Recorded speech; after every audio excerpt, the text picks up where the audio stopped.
morning, Alex Lloyd. Thanks so much for joining us. Thanks for having me. Oh, our pleasure, mate. Look, I think it's fair to say that life is pretty hectic for Alex Lloyd at the moment. What with the new single House of Dreams, the upcoming EP, and of course the live and amazing tour. Yeah, it's been really crazy busy, which is a nice change. Right. Post the last 2 years.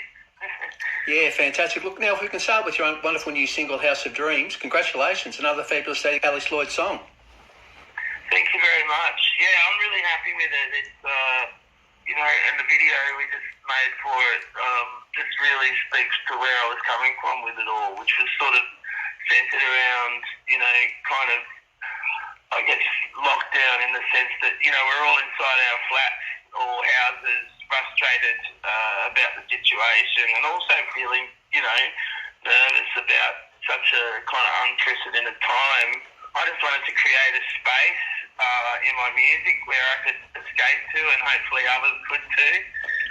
Yeah, no, that's fantastic. Look, and with the video, it was absolutely stunning. It came out, just a few days ago, wasn't it? I saw it on Facebook originally. And you touched on it. Can you tell us a little bit about the thinking, the animation, that sort of stuff? Absolutely fantastic. And how it all came together. Yeah, well, the song sort of speaks to escaping to a fantasy world, in the sense of just all those beautiful things. And then the video was, kind of about a love letter between two people, but they were expressing themselves in dance. And, I think everyone has these moments in hard times or uncertain times. There are beautiful little moments when you look back in life, and, this was capturing, two people in two different parts of the world expressing themselves freely because no one was watching, apart from the camera. Yep. And it was just this beautiful expression of, like, self-expression, and just letting all your inhibitions go, but also sharing a deep emotion, and a connection. I feel like it does that, and sort of the comic book effects and whatnot kind of speak to that fantasia kind of world, and then, Australia comes in and out of reality, and I just think it's, I'm really happy with what it says and where the song is at the moment. And really works. Great stuff. Look, Thank you. Yeah, look, I've got to say that the list of talented people involved in the making of the record is really quite incredible. Can you tell us a little bit about some of the people involved in the making of the record? Yeah, well, I made the majority of the record on my own. Right. But, with modern technology, the remote recording thing actually worked really well. I had Steve Orchard mixed House of Dreams for me and Trojan Horse. And he's been working exclusively with, Paul McCartney for the last 7 years. Right. And he's mixed artists like Peter Gabriel, Seal, Roy Orbison. His list of credentials is incredible. Fantastic. And I'm just very lucky that he happens to be one of my mates. Yeah, well, that's great. Yeah. So, his help was invaluable, and, he really brought it all to life for me. Some of the other songs that, people haven't heard yet, feature Ian Hogg on guitar, Ian from Powderfinger, Right. Declan Kelly plays drums in Bernard Henning's band, did some drums for me, and there's just a real list. Justin Stanley mixed some tracks for me, and he's done Prince and bands like that. So I'm kind of lucky that I had a group of friends that I could call on for help during, sort of lockdown and even after lockdown. There's something really beautiful about giving your music to a musician or mixer that you trust, and then they get their own space, and this is the beauty of remote recording. They get their own space to create something that they're happy with, and it's not me in the studio with them breathing down their neck telling them, right, or them feeling, I know personally when I've kind of done stuff for other people's records and everyone's in the room, I kind of feel like, I just want a day to work out what I want to do without, feeling like I can't make a mistake, Right. So, Because often, the best stuff comes from mistakes. Yeah, no, it's great. Look, you previously you mentioned Trojan Horse, and that was released fairly recently too, of course. What a great song that is as well. Look, both House of Dreams and Trojan Horse appear in the upcoming EP, and you sort of hinted at a little while ago. Released later this month, I believe. Yeah, you must be really looking forward to the EP's release. Well, actually, I don't know. I don't think it'll be later this month. I'm really taking my time with this record, and I think it'll be more like October. Right. Where I release the first half of the album. You can call it an EP if you want. It'll have 6 or 7 tracks on it. But right. I think that basically I'll put out the first half of the album this year and the second half early into the next. And that's really just because I am doing a lot of it on my own.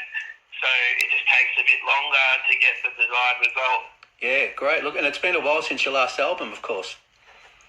It's been ages, yeah. Right. And, I just haven't felt... I guess I went through a period of my life there where I became a father and, I wanted to spend more time with my kids and take them to school and do things like that. So and my ex-wife wanted us to move to London, so we went to London. And, and I guess, post-divorce and, now my kids are a bit older, I've kind of got the same amount of time I used to have for music. Great. And I guess I've fallen in love with making music again, and it is like something you just have to give a lot of attention to in order to do it well. So that's where I'm at, essentially, is I'm back. I feel like I'm, a 20-something making records again, which is really beautiful. Yeah, that's fantastic. And how about the current tour? I've got a list of dates here for the tour, which takes in WA, New South Wales and Queensland. It started last month, and I believe extends right up to late November. How's the tour gone so far? It extends through December. December, is it? Oh, okay. Probably even better. I'm just playing, man. I'm going to play, as much as I can. I'm going to enjoy it. Fantastic. And just connect with my audience, we just did Victoria, but I will be coming back for sure. We're just trying to lock in a few dates now. Okay. Yeah, so that was going to be my next question. When's it going to be? You haven't actually decided on dates, but it's coming in the not-too-distant future. Victoria hasn't been announced yet, but it's far up to Tasmania in great. In December. And I guess, I think now, with the sort of preview experience of the last 2 years and, lockdowns and things, people are reluctant to buy tickets too far out from an event. Right, yeah. Yep. So I put the tickets available for people, but I don't actually announce it until a couple of months out, so if people want to check out what shows I've got coming up, it's best to head to alexlloyd.com and they're all there. Right. But as far as me announcing when I'm playing somewhere, it's probably 2 months to 6 weeks out, because I think it's just too far a stretch for people to commit, past experiences, Absolutely, yep. No, that's great. It seems to be the way forward.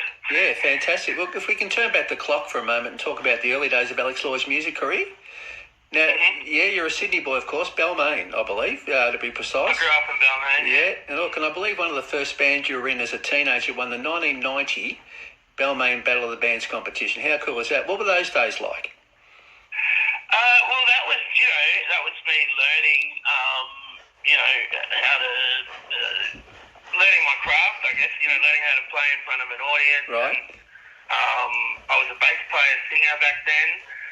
So it was an amazing time. I bet. And there was always a lot of bands, back in the day, the blues bands like the Bono Cigars and the Mighty Reapers, that you could go and watch through the window of the pub to learn, how they all did it. Yeah. So we grew up, Balmain was vibrant and full of live music, so we were lucky as kids.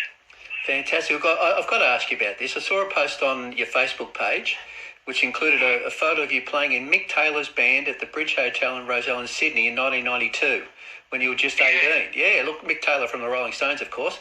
Can you tell us the story behind that?